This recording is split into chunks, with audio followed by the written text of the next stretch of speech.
Lacan, Joycien, avant d'être freudien, Fulvio Maroni était que fut Lacan de départ, ce que fut Lacan de départ. Lacan, en effet, aurait pu se dire Joycien avant de se dire freudien, avant de rencontrer le texte de Freud en 1923. Lacan a rencontré celui de Joyce dès l'âge de 17 ans. Il fréquentait alors le cercle du 7 rue de l'Odéon à Paris, celui d'Adrienne Monnier et sa librairie.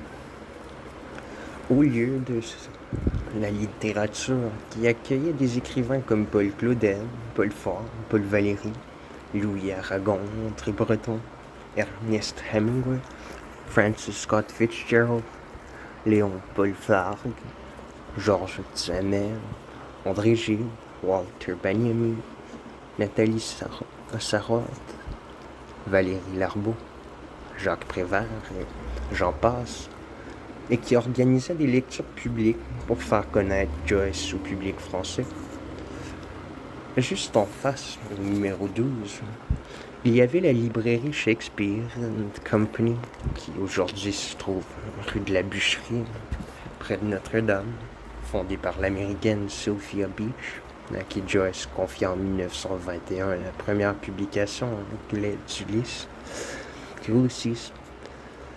qui sorti le 2 février 1922, jour du 40e anniversaire de l'écrivain. Il faudra attendre 1929 pour qu'Adrienne Meunier en publie la traduction en français. Cette librairie fut fermée en 1941 parce que Sylvia Beach avait refusé de vendre le dernier exemplaire de Finnegan's Wake à un officier allemand. C'est dans cette librairie que Lacan rencontra Joyce en 1920, qu'en 1921, Valérie Larbeau fit une conférence sur Ulysse, suivie d'une lecture de son dernier chapitre, Pénélope, dans une salle archi-comble de 250 personnes. Où était Lacan?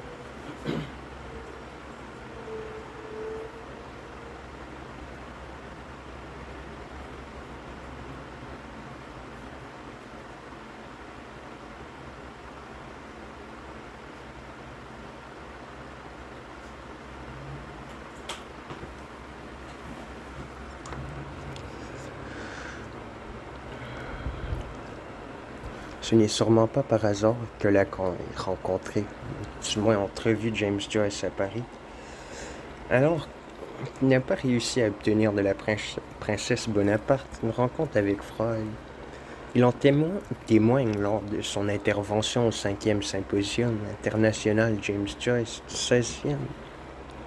16 juin 1975, comme d'un événement qui a fait son destin. Lacan était donc joycien avant d'être freudien. Ainsi, chez Lacan, comme lui-même le dira dans son hommage à Marguerite Duras, l'artiste toujours précède le psychanalyste, de lui frayer d'emblée, on peut bien le dire, la voie.